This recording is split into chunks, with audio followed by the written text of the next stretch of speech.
All right. So I'm all excited. I'm like, oh my God, Christian McCaffrey episode is going to be so great. And I was like, I still do have to talk about the game last night. Yeah, it's a similar story. Good pitching on both teams, striking out a little too often. We struck out 13 times to their 6 times. We did show up at times. Got Judge got that hit. Giancarlo hustles, reaches on the infield single error situation, second and third, and then back-to-back runners put the ball in play to get the 2 runs across the board. So did some situational hitting. Um, didn't look like we were taking awful at bats. I feel like we got pinched numerous times. There were some awful calls against us. I wish I had those specific ones coming to mind, but yeah, there was some really bad ones. God, there were some awful calls against us. I remember thinking that Valdez was pitching well. He was painting the black, but every time he was doing that, I felt like he was getting the call, and then I felt like we weren't getting the call, and Severino was pitching well as well. So I was unfortunate.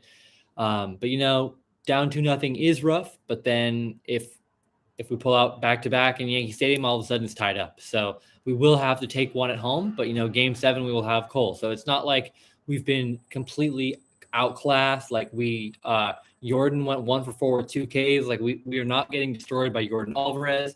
Bregman did get a hold of that one there, but overall it looks like 2 evenly matched teams, except for that Astros bullpen. The Astros bullpen and a little bit the Yankees' inability to make contact. But there are some people showing up. Peraza and Cabrera seem like they took pretty good at bats to me. Bader still looks great. Judge is looking good. Giancarlo has been taking good at bats. Rizzo has some really good at bats. So yeah, I'm the one person who really scares me a little bit is Josh Donaldson, except for like a clutch situation. Just like day in and day out, I don't really trust him enough. He is good at defense, but like you see Higashioka going over 3 with 3 Ks. It's like, I know I was saying bench IKF so much, but I also said he's a solid dude. Like, let him pinch hit for the catcher and then catch the last couple innings. Make him try and steal off us and take like they're base stealers. They don't have that many base stealers. Like Jose Altuve is not getting on base. Jeremy Pena can't. So maybe if Jeremy Pena is going to be up, we can't do that. But a lot of times the teams aren't going to have a base stealer. You can't be like playing to, oh no, what if Jeremy Pena gets single and steal second? Like he's actually hit 2 doubles and a home run, so he's not going to steal bases doing any of that stuff. I think you just got to play to win. And Carpenter, that's actually someone who didn't look as good. What did Carpenter do? I don't think Carpenter did anything. He just pinch hit and struck out. He's now over 7 in the playoffs, and he struck out every single time. So there's that. Matt Carpenter struck out every time. So I do think DJ LeMahieu would be doing better than that. I think Benintendi would be doing better than that. So I think if one of them is healthy enough to play, they should be in. I totally forgot about Benintendi when I was doing my roster reset. But yeah, it's unfortunate, but it's not like do all and all. I don't think it's anything to panic about. I was talking about it yesterday, saying, "Oh, we have to win 4 games and they only win 1." And like that sounds scary. Like that sounds like less than like 20% chance of winning. But then when you think about it, that Jarrett Cole is games 3 and 7. So if we're talking about us winning, let's put those down as wins. Cole wins games 3 and 7. That just means the other ones we have to win 2-1, which again is still really hard, but isn't like completely undoable. So if assuming we get 3, then game 4 becomes huge, and Nestor has been huge for us. So it's like Cole and Nestor games 3 and 4, like Cole, Nestor, Cole games 3, 4, and 7. Basically, we should have to find a way to win game 5 or 6. And we were in it both games 1 or 2. So it's not that unrealistic to win game 5 or 6. I know saying Cole and Nestor will win theirs for sure is not going to happen, but it's like, I don't think it's a 20% chance that we win. I do think we have a better than 20% chance of winning a series. Maybe like 30% chance. If you play us out 10 times, we win like 27 or something. But I don't think it's like below, because if you think about it, winning 4 games out of 5 mathematically should be just a 20% chance. And it's just like a better team, and I don't know. So you can argue that it should be lower than 20, but I just don't get that feeling with the double Cole and the Nestor pitching well and us just being a team that fights. I think it looks good. I really do. Like, not good, don't get me wrong, but like better than the stats imply. Like it's not as damning as it could be. Like for us to go 17 Ks to 2 in game 1 and then cut it to 13 to 6, it shows we're a little scrappy. And I do kind of like the lineup tweak. Peraza at 8 and Cabrera at 9 is like a second top of the order. It's like kind of fun. It's not like, oh God, look who's up. Higashioka at 7 is like really the only sore spot. Bader, Judge, Stanton, Rizzo, Torres, Donaldson. You can call Donaldson a little bit, but it's not like pitchers are happy to face Josh Donaldson. If you don't make a mistake, you can get him out. Kind of one thing that bothers me, but if you do leave something over the middle of the plate, he can mash it. But I do like a hitter like Chas McCormick did.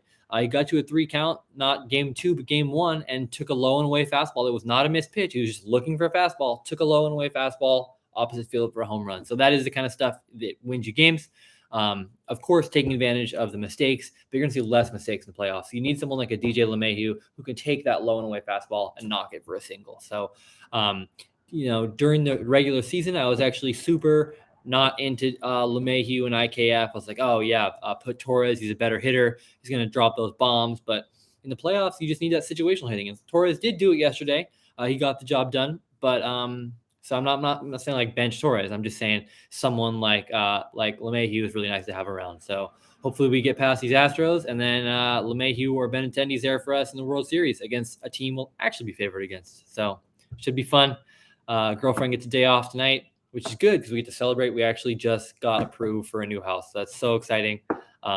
We're going to be staying in the area. We thought we were going to be moving up to like Washington or Oregon. So you're not going to get a Pacific Northwest. We're staying in Cali, which is what makes talking about Christian McCaffrey even more fun. So I'm going to take off this, act like it's a whole different day, but it's not. I'm just going to talk about Christian McCaffrey right now. And I'm glad I got the boring baseball over with.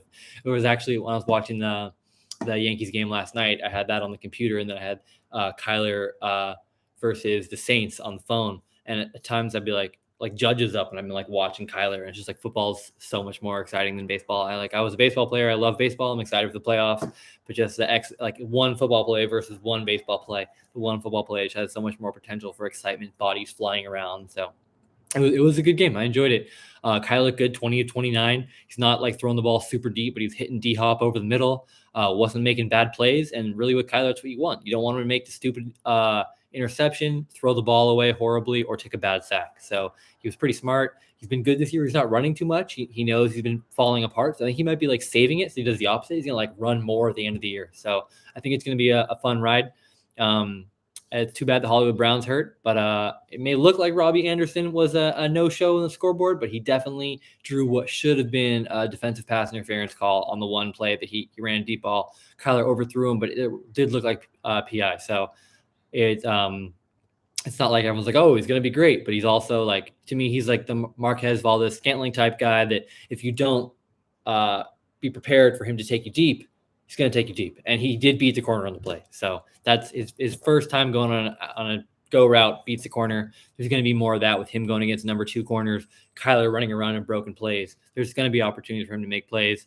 Maybe not in like a fantasy perspective like people were hoping, but in the real world, the trade is going to affect it. But I should move over and talk about the Panthers more because I'm about to do a whole podcast about Christian McCaffrey.